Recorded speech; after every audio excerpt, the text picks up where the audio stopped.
அப்போஸ்தலர் 2ஆம் அதிகாரம் 1ஆம் வசனத்தை நாம் வாசிக்கலாம்.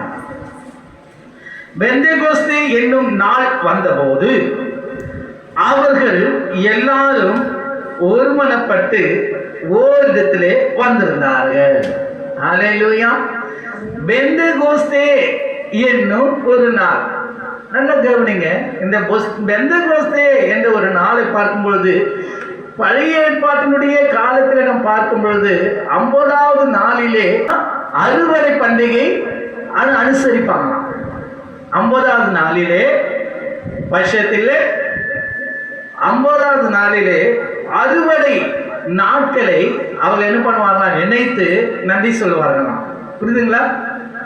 குறிப்பா பார்த்தீங்கன்னா, இப்போ நெல்லாம் விதைக்கிறாங்கல்ல, அவங்க அதை விதைச்ச உடனே அந்த அறுவடை நாள் அந்த நெல் என்ன பண்ணாங்க, அது பயிராகி நிற்கும் பொழுது அறுவடைக்கு வந்த போது அதை அவங்க அறுக்கிறப்ப எப்படி இருக்கும்? அதனால சொல்றாங்க, வேதம் அழகா சொல்றது. அந்த வசனத்தை உங்களுக்கு தெரிஞ்சா சொல்லுங்க பார்க்கலாம். கண்ணீரோடு விதைக்கிறவன் கம்பீரத்தோடு அள்ளி தூவும் உதவி சுமக்கிறவன் அழுது கொண்டு போகிறான், ஆனால் அதை அழித்த பின்பு அவன் கம்பீரத்தோடு திரும்பி வருவான். ஹல்லேலூயா.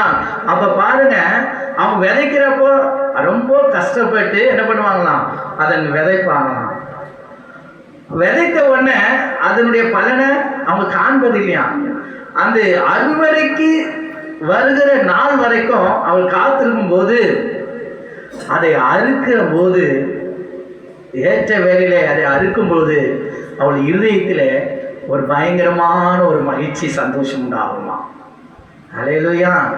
உண்மையாகவே நான் உழைத்தது வீணா போல, கர்த்தர் ஆசீர்வதித்திருக்கிறார் அப்படி ஒன்ற காரியம். இதுதான் பழைய ஏற்பாட்டினுடைய காலத்தில் பார்க்கும் பொழுது அது அறுவடையின் நாளாய் அறுவடை பண்டிகை என்று அனுசரித்த ஒரு நாளாம்.